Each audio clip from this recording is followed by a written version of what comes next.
O corte já vai começar, mas vou passar rapidinho uma dica da poderesportes.bet para você. É isso mesmo, tem promoção nova nesse mês de julho, tá? Depositando R$ 50, você ganha 15 sem rollover, beleza? Depositou 70, 20 sem rollover e depositou 100, ganha 30 sem rollover só na poderesportes.bet. Bora pro corte.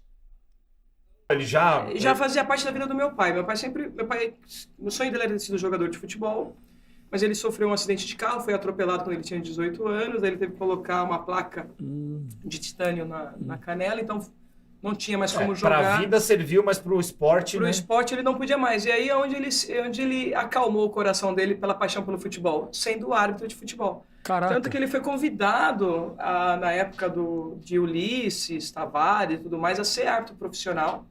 Só que meu pai, boêmio, né? Sambista. Cachaçinha do coisa, interior. Gostava da cervejinha. Legal. Aí chamaram ele para ir pro profissional aqui na federação, apitou desafio ao Galo, que era futebol amador. Eu lembro bem. Ele chegou a jogar e ele também apitou. Apitar desafio ao Galo, o cara tinha que ser bravo, hein? Ele era bom, meu pai era um grande árbitro. E aí chamaram ele, porque, né, ele era grandão também, todo atlético, aquela coisa. Aí ele falou assim, não, se eu tiver que deixar minha vidinha, sabe aquela coisa? Deixar que tomar minha cerveja com os meus amigos, eu não quero. Meu pai é aquela pessoa que foi um bom vivan, sabia viver a vida. Ele sabia. Eu acho que eu estou aprendendo a viver. Mas meu pai, ele sabia viver, entendeu? Ele sabia viver. Ele sabia escolher o que é prioridade pra ele ou não. Eu digo que assim, ele foi embora muito cedo, jovem, com 58 anos. Nossa, que muito. Mas foi um homem que viveu. Ele se arriscou, ele viveu, ele fez o que ele Intensamente. quis. Intensamente, pro bem e pro mal. E aí, nesses altos e baixos, a gente teve uma perda financeira muito grande, e aí a Liga de Hortolândia, a Liga Hortolandense de Futebol, estava abrindo espaço para novos representantes.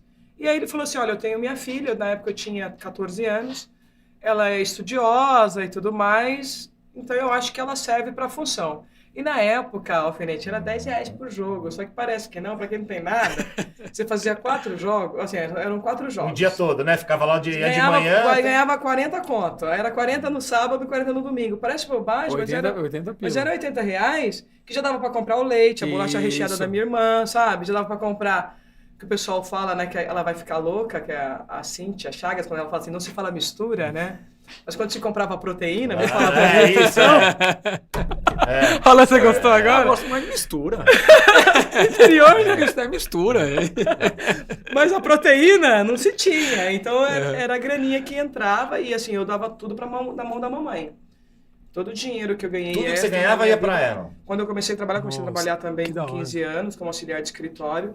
Tudo que eu ganhava ia para a mão da minha mãe. Então você ficava de auxiliar de escritório durante a semana Durante e nos semana, finais de semana... estudava à noite e final de semana... Caraca! Eu trabalhava durante o dia e aí tudo isso é legal contar, porque eu digo que o meu primeiro emprego na Tech Bus, eu não podia trabalhar porque eu era menor, então eu tinha que fazer parte dos patrulheiros, tinha que fazer parte do programa, então o profissional não queria me contratar porque eu era menina.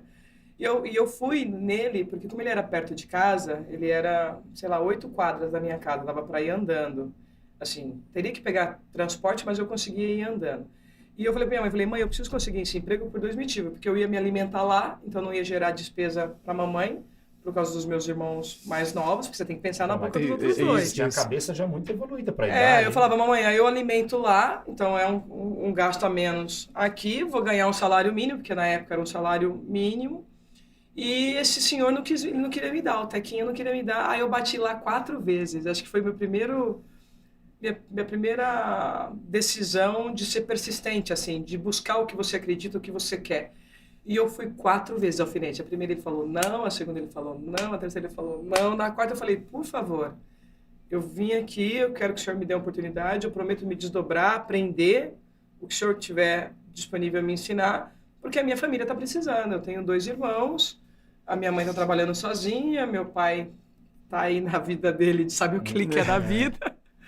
E aí, de tanto insistir, ele falou assim, menina, você é tão persistente que eu vou te contratar. Então, o meu primeiro emprego foi na Tech Bus, eu sou muito grata ao Tequinha. Já não está mais com a gente, infelizmente, mas eu sou muito grata a ele. Ali eu aprendi a ser auxiliar de escritório, porque eu fazia administração no segundo grau técnico.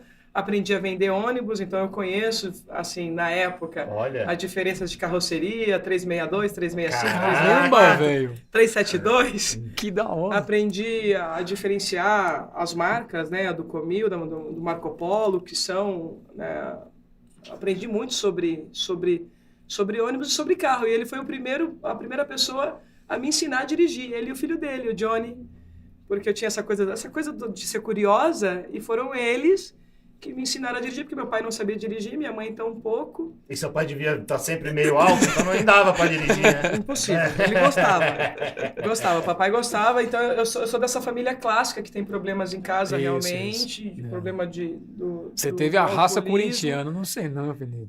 Eu acho que corre um pouco do sangue do meu pai aí nas veias. E eu acho que isso me fortaleceu muito, assim. E aí quando eu fui pro futebol, aí eu comecei e falei assim, pô, eu como mesária ganho 10.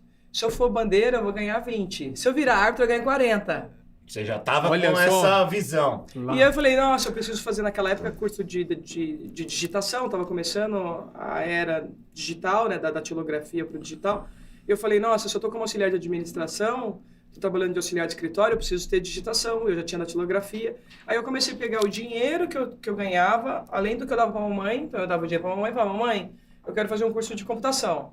Aí a mamãe falava, quanto que é? Aí ela que me dava o dinheiro, ou seja, eu dava pra ela primeiro. Isso, ela que organizava as finanças. Eu dava e depois ela devolvia. E foi pautado nisso que eu fiz toda a minha formação. Então a minha faculdade que eu paguei foi usando o dinheiro do esporte e do trabalho, que na minha época não dava para viver só da arbitragem. Hoje dá para se viver da arbitragem, na minha época não. Tinha que ter outro trabalho, e aí eu consegui pagar minha faculdade, fui fazer outros cursos. Eu adoro estudar, eu sou uma pessoa que eu bebo na fonte do Saramago, que é assim, enquanto eu tiver lucidez, eu hei de ser um aprendiz, né? Então eu tenho essa coisa de querer aprender, de conhecer pessoas, de me permitir. Eu acho que igual hoje aqui, conhecendo vocês, o Alan, ator, mas eu vou contar uma resenha pra ele de que eu já atuei também. É, legal. Eu acho isso o máximo, porque a gente conhece pessoas, a gente tem uma experiência. Se a gente está aberto com a pureza da criança, a gente realmente está se permitindo aprender todo dia. E você né? tem um ar, assim, um pouco sério, que passa uma seriedade, mas ao mesmo tempo você é super extrovertida, né? Sim, mas nem todo mundo sabe. Agora que eu estou deixando o público conhecer um pouco mais esse meu lado, porque eu trabalho aí a questão da inteligência emocional, trabalho com a coach também, de falar assim, Ana, deixa as pessoas conhecerem esse seu lado bem-humorado, sarrista. Mas porque... ela parece do teatro, não, sabia? Não, tem cara de brava essa mulher. Não, imagina tomar umas broncas dela em casa. Não, que isso, Avenida. Não, achei não. Achei ela boazinha. Quando ela trabalhava com bandeirinha, ela tinha cara de brava, peitava os caras. Não existe caipira brabo, velho. Caipira é tudo... Não, caipira é resenheiro, mas resenheiro. Assim, mas eu vou falar uma coisa pra você, uma coisa que o esporte faz com a gente, né? E aí amigas minhas que já me foram me ver no campo, né? Assim, eu consegui ingressos, elas irem assistir. Elas falaram assim, Ana, quando você entra no campo é outra mulher. Mas aí isso tem a ver com o nível de concentração. Claro. Igual, se vocês forem me ver hoje escrevendo um texto, igual agora eu estou escrevendo relatórios, que eu estou dando consultoria para clubes também. Então hoje, antes de vir para cá, eu estava escrevendo um relatório. E eu adoro música, adoro. E aí, para eu não me distrair, porque eu acho que eu tenho um pouquinho de TDAH... Você é do sertanejo? Você é do sertanejo? Eu sou do sertanejo, eu gosto de tudo. Gosto de jazz, gosto de blues, gosto de sertanejo, gosto do rock. Legal. O Alfinete ama sertanejo, por isso que ele perguntou. Ele detesta, eu acho. O pessoal, gosto de eletrônico, gosto da André Bocelli, a Celina... Enfim, eu sou bem eclético em relação à música. E hoje eu falei, não, eu preciso ficar em silêncio. Eu falei, preciso produzir... Aí para aquele silêncio e se você entrar, eu tô ali naquele meu túnel de concentração, sabe? Você entra no túnel realmente. Então eu consigo ter essas facetas, né? Essas variáveis, essas personalidades que são a Ana Paula, mas em momentos distintos, mas sem deixar de ser eu, viu, Alfinete? Eu não sou duas pessoas. Tem gente que fala assim, a Ana com o Alan e com o Alfinete é uma pessoa, na casa dela ela é outra. Não, eu sou a mesma. Se eu estiver bem-humorado, eu vou estar bem-humorado com vocês. Se eu estiver bem-humorado, eu vou estar mal-humorado.